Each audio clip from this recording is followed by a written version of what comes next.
Hello, and welcome to English 2 Honors. I am Mr. Munoz, and I am excited to take you on a little bit of an overview of what we cover in this course and how this course runs. And I just want to start off by saying it is so nice to have your students in person this year and we're already starting some really fun conversations and fun activities that we wouldn't have had a chance to do with digital learning. So it's been a very refreshing start to the year. The class can generally be divided into three themes. Some texts, like Macbeth, don't fit exactly into one of these three. We can connect it a little bit to rhetoric, but in general, we cover three basic themes throughout the year. And we start with our dystopian literature unit. With the two literary genres, we try to study literature through a bit of a wider scope, not only trying to understand what this particular text or what these texts are trying to tell us or how we can analyze those specifically, but also more generally from a broader view of genre. To understand more about the dystopian genre, we start with a short stories unit. And we read a few dystopian shorts, and we also watch Number 12 Looks Just Like You, which is a great dystopian episode of The Twilight Zone, and talk about how the genre presents itself in general before we move on to Fahrenheit 451, a classic dystopian text that tends to be a lot of fun to read and a very interesting, very thought-provoking novel, especially the ending. We always have a good conversation about how this particular text ends. Is it a pessimistic or an optimistic interpretation of the world?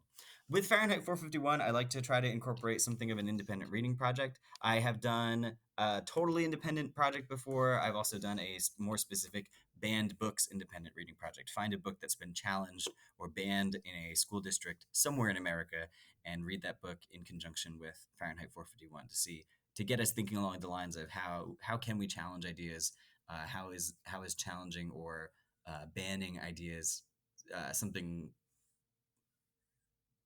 thought provoking, something potentially dangerous, something interesting to think about. So we will combine some kind of independent project with Fahrenheit 451.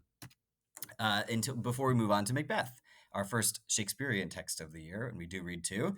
Macbeth is one of my favorite plays to teach of all time. It is always a favorite of the students as well. It is kind of surprising that to them they come from reading Romeo and Juliet in freshman year, and some people love Romeo and Juliet, some people really really don't love Romeo and Juliet, and Macbeth is an entirely different animal. It tends to capture people a lot faster. There's a lot of action in Macbeth, and it's relatively short. So Macbeth tends to be a little bit, if you were on the fence about Romeo and Juliet and you thought I hate Shakespeare, I never want to read it again. Macbeth tends to change people's minds, hopefully. And then we go on to Antigone, another old classic play, much older than Macbeth. And we get to talk a little bit about the morality of individual action.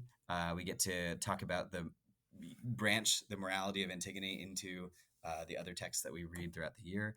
And we get to see how it can be fun to read ancient Greek plays. And those are also very short. So if you're leery about reading Antigone, it won't last too long, don't worry.